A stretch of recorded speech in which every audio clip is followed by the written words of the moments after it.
On a cette question de Franck. Où en est la riposte d'Israël? Le Hamas est-il vaincu? Oui, parce que l'armée israélienne affirme que la branche militaire du mouvement a été vaincue. Qu'est-ce que ça veut dire concrètement? Où en est-on? On va voir ça avec vous, Fanny Wegscheider. Aujourd'hui, est-ce qu'on sait ce qu'il reste vraiment du Hamas? Eh bien, faisons le point déjà sur cette branche politique du Hamas, que vous savez, il y a deux têtes, la branche politique et militaire.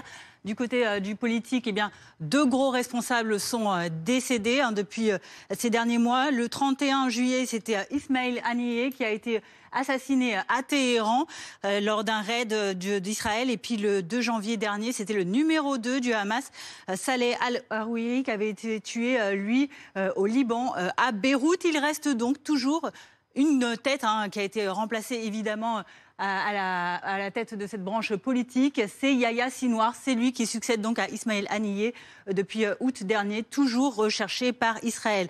Il y a également cette branche militaire dont on parle et qui a connu l'élimination d'au moins 18 commandants et militants tués donc au Liban, dont 2 annoncés samedi. Parmi eux, il y a le chef de cette branche militaire, Saïd Atalaj Ali, qui a été tué avec sa famille dans le camp de Badawi. On est près de Tripoli, dans le nord du Liban. Et puis au moins 15 000 des 35 000 soldats du Hamas ont été tués depuis le début de la guerre.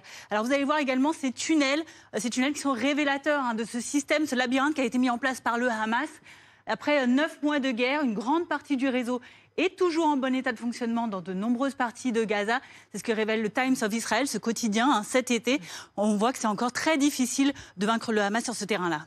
Malgré les bombardements, malgré toutes ces roquettes tirées sur Gaza, les images sont impressionnantes. Ce sont des ruines avec des civils, des habitants qui tentent de survivre au milieu, Fanny. Oui, sur cette population de 2,4 millions d'habitants à Gaza, eh bien, depuis le 7 octobre de l'année dernière, ce sont près de 42 000 personnes qui ont perdu la vie, dont 14 000 enfants. Il y a plus de 96 000 blessés et les déplacés sont au nombre de près de 2 millions. Ça représente 80% de la population totale. Et vous allez voir en effet ces images très révélatrices de cette enclave totalement rasée. Les bâtiments, les habitations, les infrastructures, les routes, tout est rasé.